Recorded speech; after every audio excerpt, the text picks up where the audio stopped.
and not just for mankind either. Human or human-looking beings can contain other races of beings.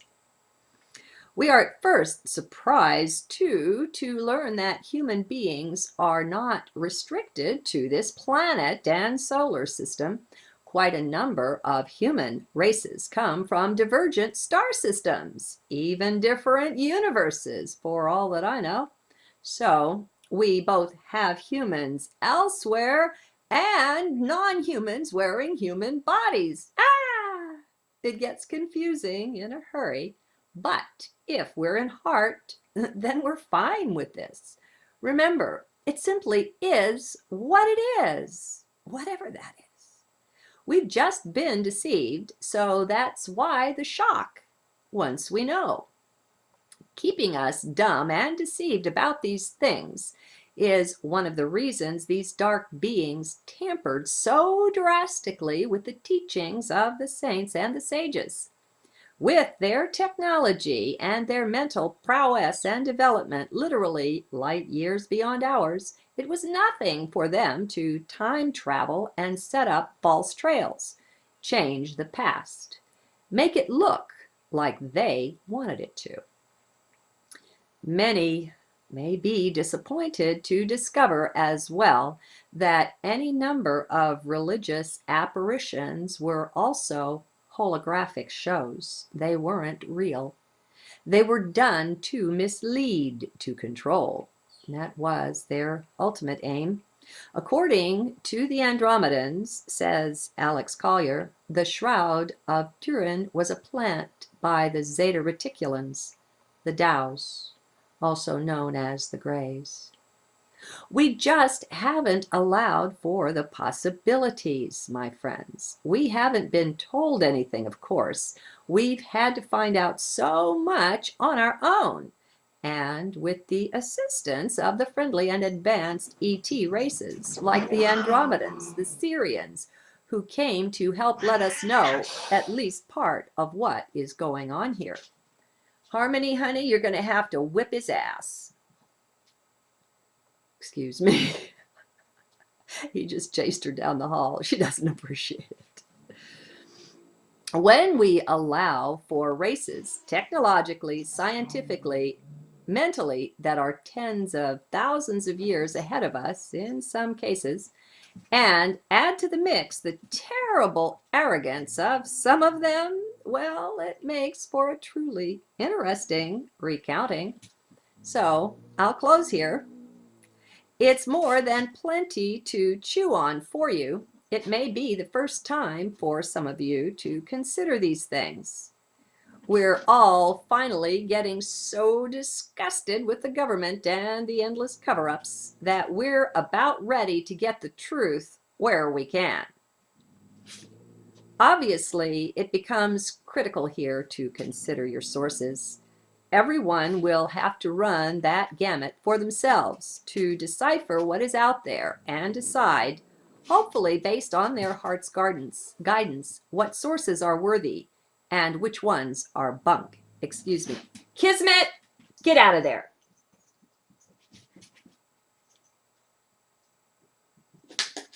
Don't know what to do with him. Most sources are bunk and worse than bunk. There is a tremendous lot of disinformation out there. Thus, you really have to be in your heart with these things. The dark side works hard to smear and destroy those who bring things out too close to home truth. They join those organizations and plant false documents and info, anything to discredit the light and the truth. So, be damn wary, okay? This is not fear I am counseling. We have literally nothing to fear, but you've got to be pretty awakened to know this. Until then, some of it must be taken on trust. That's why checking your sources is very important. I rely on very few. There's no need for more. I get more than I can handle at any one time from the very few sources I use, and you know who they are. I speak of them often. Follow your own hearts, my friends. Start asking your questions in there. It's best to find yourself first before inquiring into these things. Then you're fully centered and anchored in heart. Very, very hard to deceive. You read the energy then. Somehow, heart, it just knows. Not everything, but enough to provide solid guidance to go on. And I suppose it does know everything, it just doesn't reveal it all at once. My suggestion is not to range too widely in seeking your answers. You'll only get confused. If you're tempted to do that, instead, I would say go listen to the many lectures of Jordan Maxwell and David Icke. Between the two of them, you'll have much more than you know what to do with. And there's always Alex Collier. Theirs has been the burning inner call to do this fantastic, many decades long research work they've given their lives to. Please take advantage of their work. They don't do this just for themselves. They're here for us. We're coming together now as the one that we truly are. Each one has their own specialty they bring to the table. These two trump in the research department in pretty wide-ranging fields. Then, for direct face-to-face note-taking interviews with actual beings from Andromeda, we have Alex Collier, one of the guys with the greatest integrity you'll find anywhere, and our clay feet too. He has never tried to profit off all of his work with them. He's made all available quite freely. Alex is a champ. He's spent much time on their ships with them even attended Andromedan Council meetings. He's got decades worth of experiences like this, and he shares them freely. He's a tremendous resource. I have one channeler I recommend without reserve, and that's Patricia Corey. She has worked for a long time with the sixth density beings of the Syrian High Council.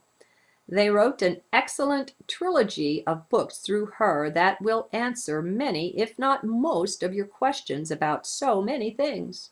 They make it into a class on what's really what's the truth. Finally, I have another channeler I don't recommend quite so highly, but her work is still pretty excellent, and that's Barbara Marciniak. She channels some of the Pleiadians. Now, the Pleiadians have a reputation problem, since quite a number of the supposed gods of earlier times were rebel Pleiadians who set up shop here, wanted to be worshipped by mankind. Keep in mind, too, that the Pleiades star system is also called the Seven Sisters. That's 7 major stars. Think of all the planets that go with them. There are many, many races who can rightly claim to be Pleiadian. They're certainly not all the same. Some are nice, some not so much. Giza Intelligence, the group there in Egypt, is an ancient group of these guys. Later in history, they worked with Hitler during the war. The evidence is out there if your mind is sufficiently open to know, to be willing to find out.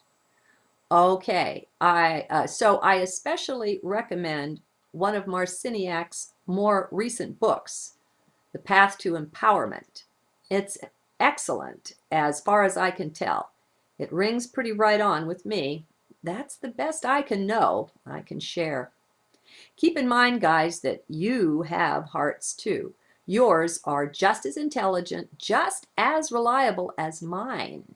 Just keep pursuing them, and you'll very soon have your own onboard intelligence reporting system that will just let you know. You won't know how you know, but you will. Finally, be alert for the techno-type manipulation being done by the government and the dark forces to interfere with people channeling. I seriously recommend you do not try channeling yourself. I don't do it.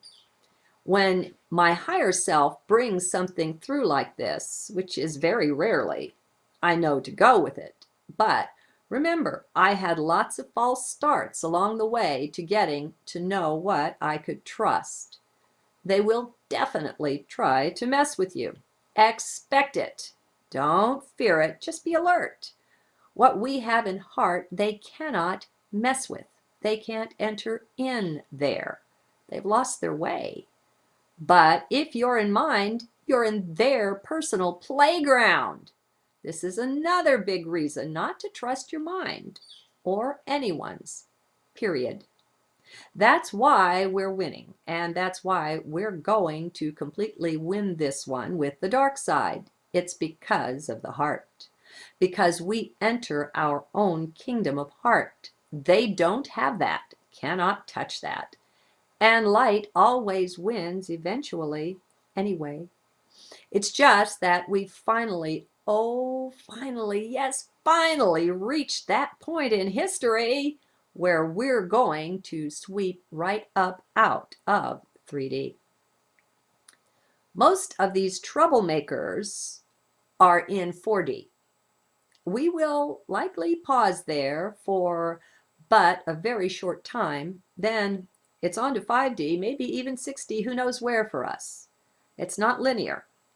You don't work your way through them. That all depends on individual soul development and what level of frequency each one can handle. It's no use trying to go beyond what is right for you. You'll be so terribly uncomfortable in the higher frequencies, you'd want to leave pretty quick. On the other hand, the right level for you, whatever that is, will surely feel like heaven itself after our long tour here in the 3D dense material realm. Oh my God, how we are looking forward to this. I know, I am as well. These kind of journals are helping us open up to some of what's waiting for us as we arise up there ourselves. We have so much to learn from our elder brothers and sisters, the nice guy types, that I can hardly wait for the new mentoring program to go forward. It's supposed to be actual physical type beings mentoring us, or rather, we will be face to face, whether in 3D, 4, or 5D, I don't know.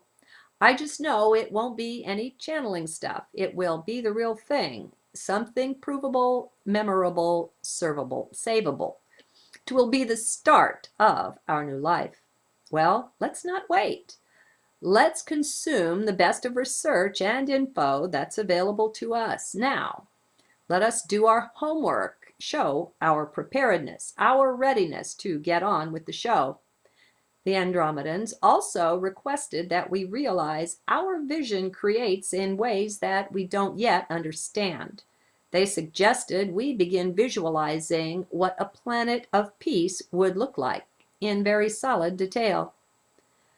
I've got a film that I'll be clipping and readying to load up on YouTube and Blip TV that will give us some enjoyable ideas on this. I've got permission to do this. It's from the Anastasia group, or one of them, those following that wonderful being. Okay, enough already. This one was really wide-ranging.